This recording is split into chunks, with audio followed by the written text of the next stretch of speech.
It's the Australians American correspondent is the great Adam Creighton, who joins us now from Washington, D.C. Adam, normally we're nice and jovial, but for obvious reasons this week we're not going to be. Let's talk about Joe Biden. He's just had plenty to say about what's been unfolding in Israel and Gaza in the past couple of days. And even a person who is as critical as you and I can be of Joe Biden, he did pretty well today. Israel. We will not ever fail to have their back. It's unconscionable. You know, when I spoke with Prime Minister Netanyahu this morning, I told him the United States stands with the people of Israel in the face of these terrorist assaults. Israel has the right to defend itself and its people, full stop. There's never justification for terrorist attacks. And my administration's support for Israel's security is rock solid and unwavering. Yeah, look, I think that's true. I mean, he was criticised for a 48-hour gap where he didn't publicly say anything. He released a statement, of course, on Monday, but his remarks now probably 20 minutes long. They were given at the White House. He was flanked by his Vice President and the Secretary of State. I mean, I thought they were very moving.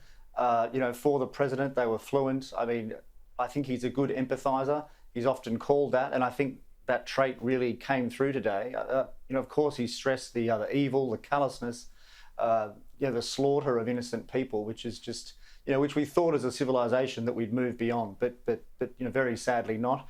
And he expressed the fact the US is standing absolutely with Israel and would provide it with all of the weapons and the interceptors that it needs for its Iron Dome and all the ammunition that it needs. You've probably already heard the aircraft carrier Gerald Ford has moved to the Eastern Mediterranean. He also said that 14 Americans now have been killed in the slaughter.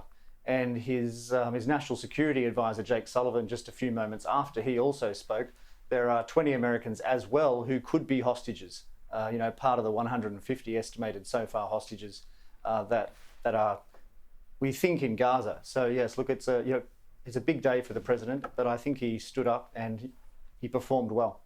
No, I agree completely.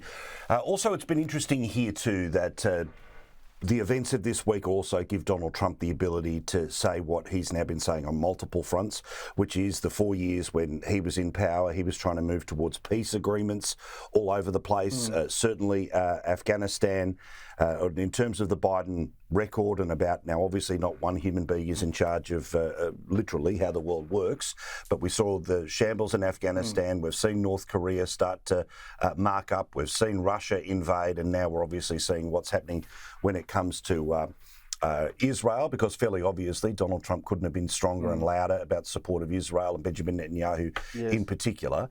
Do you think that for want of a better term, war versus peace candidacies become part of the conversation in the next few months in the lead up to 24?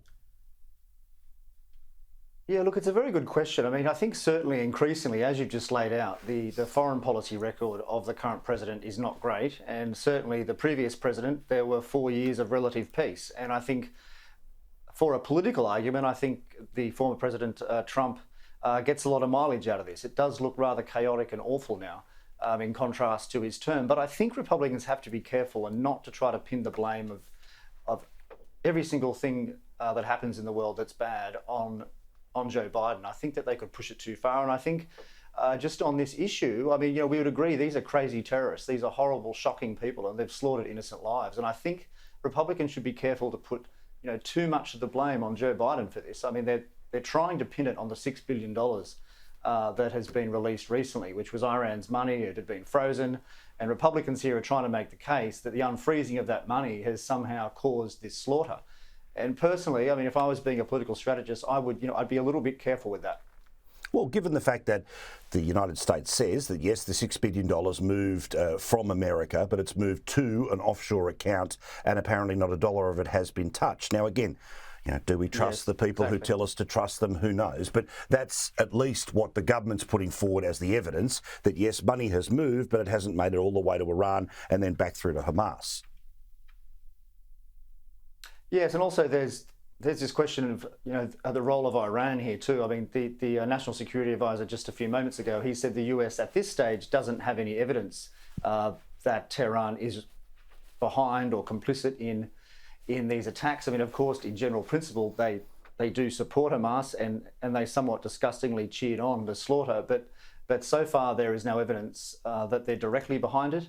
I mean, they could be still, and of course, if that's ever discovered, then this whole situation could become much worse. And I think that is the great fear now. I think for foreign policy people is that this becomes more of a Middle Eastern war as opposed to just these shocking murders, really, which is what they kind of boil down to.